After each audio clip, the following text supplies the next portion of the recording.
Mirë se erdhët në podcastin tim. Ky është epizodi 39 dhe 1 dhe bëj 40, nëse matematika nuk është opinion. Do bëj 40 epizode. 40! Do bëj një fest. Thash të marr një orkestër, kështu për shefin tim në mes Amsterdamit. Edhe kaq të festoj podcastin tim, që me sa duket më erdhi një email para ca ditësh, me sa duket podcasti im po bën shumë mirë në Uzbekistan. That's right. Uzbekistan. Uz-fucking-Bekistan. Ka shqiptar në Uzbekistan? Pse këta njerëz po bëjnë download podcastin tim në Uzbekistan? Çfarë ka në Uzbekistan? Is there something going on there that I don't know? Like, I don't know, money laundry or something? You know what I mean? Çfarë ka atje? Ti shqiptar që je në Uzbekistan, çfarë po bën atje? Kështu, podcasti im po ecën mirë në Uzbekistan me sa duket dhe Tajikistan. Duket si një Barcelet, është historia e jetës time. Congratulations. Your podcast is doing really well in Uzbekistan and Tajikistan. Seriozisht, kur pash emailin thash po ky zot keq ç'ne në Uzbekistan dhe Tajikistan. Qa boni atje o shqiptar, qa boni atje, qa ka atje, më tregoni. Edhe shkova dhe në internet, kërkova edhe është komunitet shqiptar në Uzbekistan dhe s'doli asgjë. Do më thënë që o një nga këta njerëzit po kërkon të mësoj shqip dhe ka gjetur podcastin tim, ose ka një shqiptar që ka shkuar atje dhe po downloadon like crazy gjitha epizodet të mia, mbasi ka një kushuri atje. Gjithsesi faleminderit. Në të vërtet, faleminderit. Faleminderit dhe për emailët që më shkruani ndonjëherë. Çfarë ishte shkruar tjetër ke emaili që ishte Uzbekistan, Tajikistan dhe Republika e Koreas. Republika e Koreas. Nuk po kuptoj se si merren këto detajet, këto datat. Po nejse, e mora me pozitivitet, me një të qeshur dhe kaq. Okej, o njerëz, epizodi sot me dedikohet sensit e inferioritetit që ne kemi ndaj kulturave të tjera. Edhe do kem një të ftuar që di bëj disa pyetje dhe të zbulojmë së bashku me të ftuarin nëse ekziston një sens inferioriteti kolektiv ndaj kulturave të ndryshme. Pse po flas për këtë ngjësi? Sepse dje po shikoja një intervistë të këtij gazetarit Sokol Balla që i bëri ambasadores amerikane Yuri Kim dhe do vendos disa pjesë të asaj interviste që të kuptoni pak se për çfarë kanë fjalën. Pyetjet ishin tamam, gazetari ishte shumë i përgatitur, anglishtja e tij ishte pothuajse perfekte nga ana e gjuhës. Por mu duk mua, mbasi jam unë që fiksohem me disa gjëra, mu duk mua që pyetjet sikur ishin të nënshtruara, sikur kishte diçka aty gabim, sikur kishte një sens inferioriteti, tamam. Edhe më bëri të mendoj, edhe siç ndodh gjithmonë, fillova me një pyetje te Google dhe përfundova pastaj 4 orë më vonë duke lexuar historinë e Brazilit. Ja ashtu ndodh gjithmonë. Zbulova që në radhë të parë ekziston një term, është një terminologji precize për këtë gjë, për këtë ngjësi, që quhet cultural cringe, që është një sens inferioriteti që një shtet ka ndaj kulturave të ndryshme. Dhe çuditërisht, ky cultural cringe ka lindur në Australi, sepse mbas luftës së dytë botërore, një shkrimtar analizoi tendencën australiane që kishin ndaj anglistë dhe sidomos Amerikës, që artet të prodhuara në Australi sikur nuk kishin të njëjtën vlerë si ato të anglisë dhe ato të Amerikës. Sikur kishin një obsesion të australianëve për të ditur se çfarë mendojnë këto kultura për Australinë dhe kulturën e saj. Nëse për shembull një shkrimtar kishte sukses në Australi, thonin ky shkrimtar ka pasur shumë sukses në Londër, sikur ajo ideja e Londrës ishte pika më e lartë që një intelektual mund të arrinte. Dhe ky shkrimtari pastaj erdhi me këtë terminologjinë cultural cringe. Dhe me sa duket është një fat që i ka takuar dhe Zelandës së Re, edhe ata e kanë këtë ndjesi dhe e kanë pasur për shumë kohësh, deri në momentin kur u xhirua filmi The Lord of the Rings. Mbasi që u shfaq ky film dhe Zelanda e Re u bë si met turistike shumë e famshme dhe shumë e rëndësishme, atëherë sikur kjo ndjesi ul pak, por gjithsesi ekziston akoma. I njëjti fat i takon dhe Brazilit me sa duket, ku ky kompleks merr një emër tjetër dhe quhet Mongrel Complex. Mongrel është një term ofensiv për të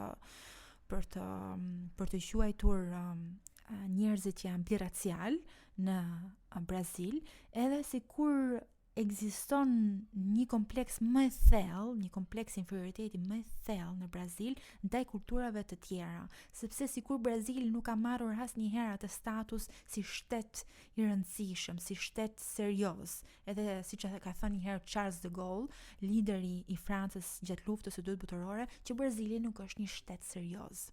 I mean, Charlie, what the fuck? You don't say something like that. But anyway, he's dead. Who cares? Tani, flasim për Shqipërinë. Edhe më bëri të mendoj kjo gjë që lexova për sensin e inferioritetit, në qoftë se ekziston ky sens inferioriteti kolektiv. Edhe po mendoja për shqiptarë që njoh, po mendoja për situatën që kam parë në Shqipëri. Edhe po ju bëj një pyetje juve që po më dëgjoni nga Uzbekistan dhe Taxhikistan. Si mas jush, ekziston ky sens inferioriteti që ne kemi ndaj kulturave të ndryshme? Sepse kam parë një tendencë që në qoftë se ekziston dy doktor, një turk, një shqiptar, ne besojmë shumë turkun. Në qoftë se ekzistojnë dy arkitekt, një italian, një shqiptar, ne sikur vlerësojmë më shumë atë italianin. Në qoftë se janë dy opinionist, një amerikan dhe një shqiptar, neve gjithmonë shkojmë te amerikani dhe nga goja e tij presim flëri. Kjo gjë që ne bëjmë, mbase më çef një sens inferioriteti që ne kemi. Çfarë mendoni ju? Në rreth të parë mund të më shkruani një mail, sepse dua të di se çfarë mendoni. Dhe tani do vë ca pjesë të intervistës time Mr. Portokallit.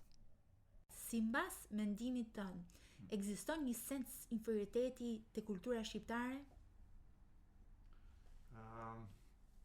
Besoj se është më shumë në lidhje me vështirësinë që ne kemi, ose vështirësinë që ne kemi pasur në breza për të arritur në një lloj jetese siç kanë jetuar kulturat afër nesh, për të arritur një lloj standardi. Besoj inferioriteti jonë është më shumë lidhje ekonomike se sa kulturore.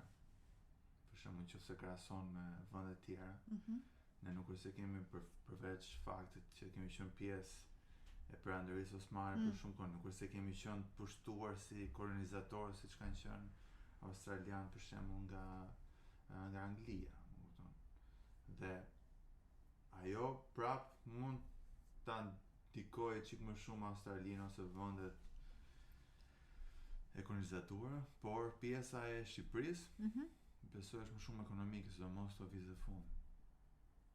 Kemi ndjesni inferioriteti nga ana ekonomike. Okej, ky ishte Mr. Portokalli që u përgjigj pyetjes time. Dhe doja t'ju vendosja disa pjesë të intervistës që po flisja në fillim, që bëri ky gazetari Sukol Balla, ambasadores amerikane, dhe dëgjoni pak se çfarë tha. How do you see the work of this government? What do you mean? I mean, how do you see the country? Is the country better? Is the country worse? I think from the perspective of the United States. Do you have influence on that as well? I mean, have we come to that point that actually, even when we make changes in the cabinet, is the US that actually okays it at the end? Sokol. Albania is a sovereign country. Albania is a sovereign country. So I think people have these notions, these conspiracies, these fantasies that somehow the United States is responsible for everything. And Ultimately, We wish so, actually. I think ultimately Albania's leaders and Albania's people are responsible for Albania. It's not anybody else's responsibility. I've seen some big cases announced beginning last summer. And what ends up happening is, again, making the distinction between propaganda and fact. There are some who want you to believe that Albania has always been corrupt and that it will always be corrupt. And that if you don't agree, that you are naive. Well, I have news for you. That isn't normal. And that isn't the way Albania has always been. I believe in the United States. The reason I believe in the United States is not because we're perfect, but because we strive to do better. I believe in Albania for the same reason. This isn't a perfect place, neither is the United States. But I think the Albanian people have enough fire in them and enough commitment in them to make a change. I look at your history. Albania is the land of Skanderbeg. You resisted the Ottoman Empire when no one else did. Albania is the land of Besa, and today happens to be Holocaust Remembrance Day. But you are the only country in Europe where you ended with more Jews than you began, 10 times as many. Nobody else did that. You are the country that rejected Enver Hoxha and threw him out. I think that these are really admirable elements of Albanian character. So I believe in Albania. I believe in the Albanian people, and I don't think that you should ever give up hope. These people who tell you that nothing is happening and that nothing will ever happen, these are not people who are telling you the truth. They are telling you a lie so that they can continue in whatever terrible activity they're engaged in. Don't lose hope. Hope is a weapon. E kupton ti? E kupton ti. Kjo është ambasadorja amerikane në Shqipëri dhe ky është gazetari më i mirë, Gjoja, që ka Shqipëria, dhe po e pyeste çfarë mendon ti për ne. Na thuaj ti, o zonja Jurikim, çfarë mendon ti për ne, si po hecën vendi jon, sikur fatin ton e kanë të tjerë në dorë. Akoma se kemi marrë përgjegjësinë të vendit ton. Edhe unë flas si emigrant, mbase po të jetoja në Shqipëri, do e shikoja gjërat ndryshe. Ju që jetoni për shembull aty, që keni lindur dhe jetoni aty, më thoni çfarë mendoni për këtë gjë. A e kemi ne këtë sens inferioriteti ndaj të tjerëve, dhe sidomos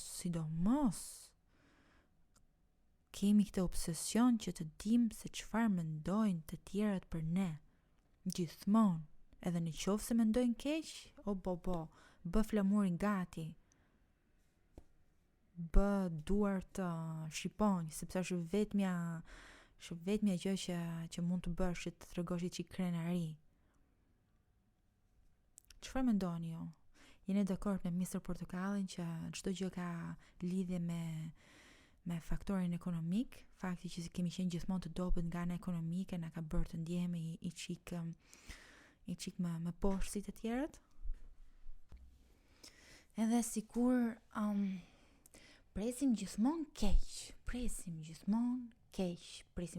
nga shërbimet mjekësore, presim keq nga policia, nga shteti, nga çdo gjë. Neve i mësuar të presim keq nga vendi jon. Edhe sikur krijohet ai efekti nocebo. Me siguri keni dëgjuar efektin placebo, që është ai kur një njeri të thotë, ok, merr këto ilaçe se do ndjehesh më mirë, dhe diçka ndodh te truri, nuk e di, hormonet ose neurotransmititor, whatever it is, diçka funksionon aty dhe ndjehesh më mirë, por kështu ndodh dhe me efektin nocebo. Në momenti që ne presim gjithmonë keq, po keq të na dali. Ku I dihet? What do you say, fam? What do you say? më shkruaj. Unë, mbi këtë sensin e inferioritetit, fillova të kërkoj disa informacionet e tjera dhe zbulova këtë psikologun, psikoanalistin, psycho-something, i quajtur Adler, dhe me sa duket, ky pas ka studiuar gjithë karrierën e tij këtë kompleks të inferioritetit. Edhe me sa lexova, Adler thonte që sensi i inferioritetit lind që në fëmijëri kur niset krahasimi me fëmijë të tjerë.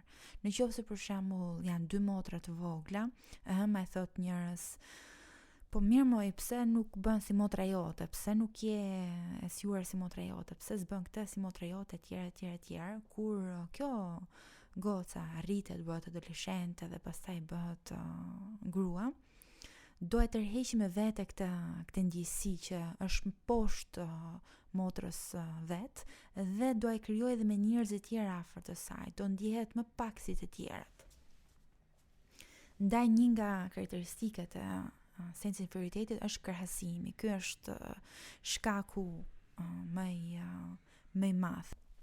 Adler pastaj thotë që sensi inferioritetit mund të përdoret si një shtyes për të arritur qëllimet në jetë, sepse ka diçka, një forcë brenda teje që do që ti të tregosh që në fakt je si të tjerët, je e mirë si të tjerët, nuk je inferior.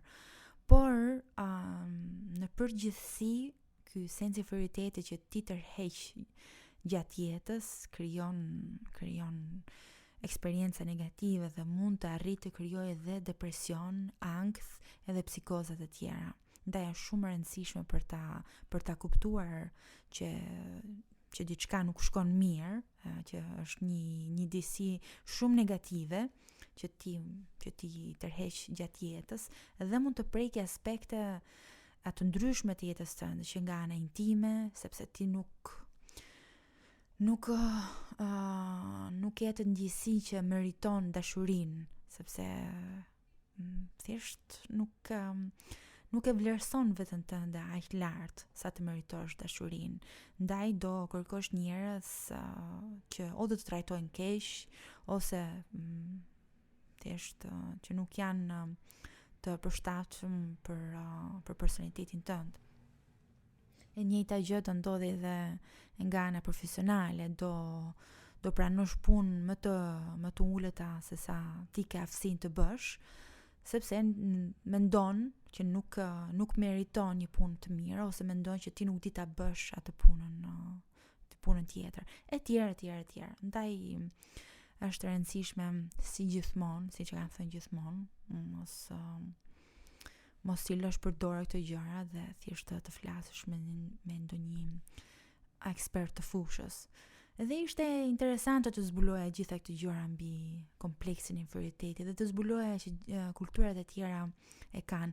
Dhe me çuditi shumë ajo Australisë në fakt, sepse nuk e prisja. E dija se siç e kam thënë shumë herë, unë kam jetuar në Australi dhe kam parë me sy të mi që ekziston, nuk po them një obsesion, por një gjë, një fiksim. Okej, mbas është njëjta fjalë, një fiksim të australianëve të jenë gjithmonë të fokusuar te anglezët, të dinë gjithmonë se çfarë po bëjnë anglezët, çfarë po bën mbretëresha e gjitha këto gjëra. Dhe kanë atë kulturën anglosaksone që akoma dominon, është normale. Edhe ndjehet shumë influenca amerikane nga mediat, sidomos mënyra se si funksionojnë lajme, se si funksionojnë disa programe. Por që të ekzistonte një kompleks inferioriteti ndaj këtyre kulturave, se kisha dëgjuar ndonjëherë dhe se kisha ndjer në ato vite që jetova në Australi. Por ja që zbulova sot dhe folëm bashkë, kështu që tani e dini dhe ju që ekziston një kompleks inferioriteti që quhet cultural cringe. Edhe me sa duket Brazilia pas ka të fortë si ndjesi.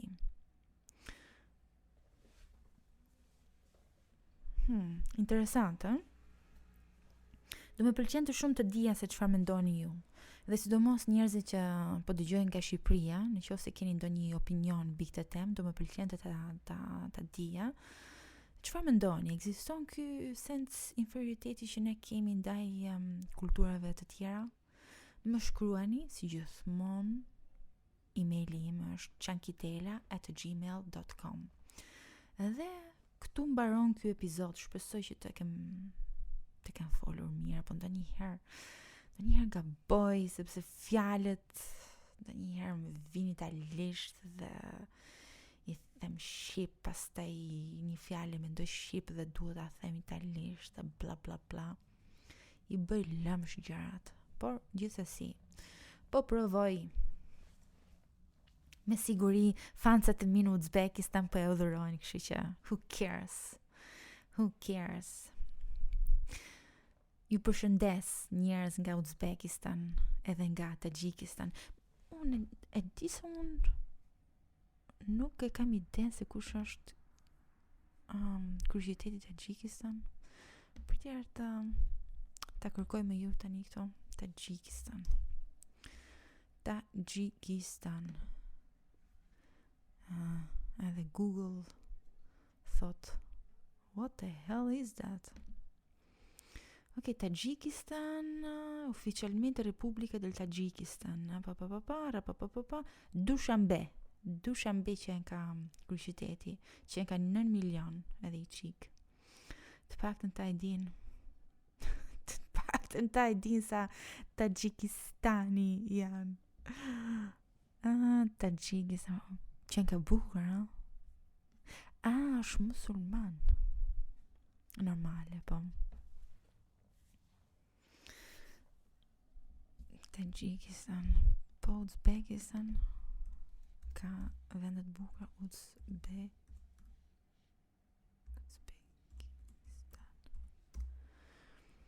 Kam pasur njëherë një shoqe ruse kur isha në Australi dhe më thonte që në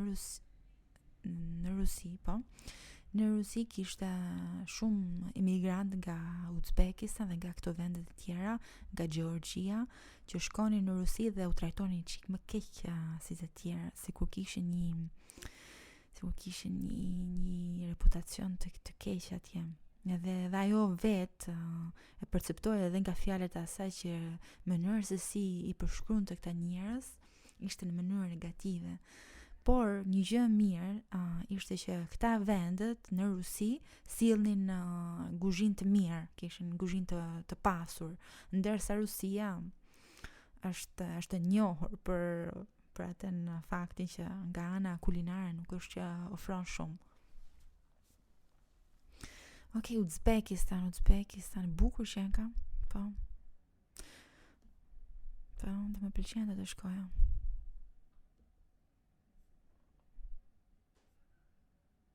Interesante. Prapë se kuptoj si ka mundësi që podcasti im dëgjohet atje.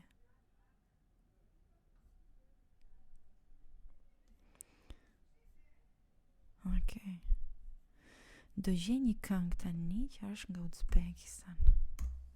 Desha ta di se qa muzike dëgjojnë. Muzika uzbeka.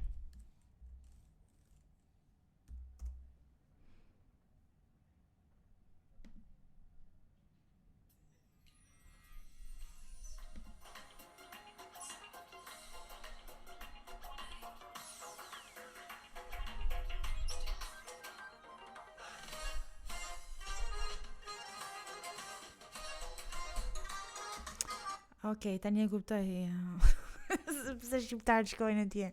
All right, I got it. Nuk pas kam shumë diferent nga ana. Dhe pash një burr aty që e drodhi çiket e qafën. All right. Ok, kaq ishte për sot. Dëgjojmë së shpejti dhe gjithë të mirat.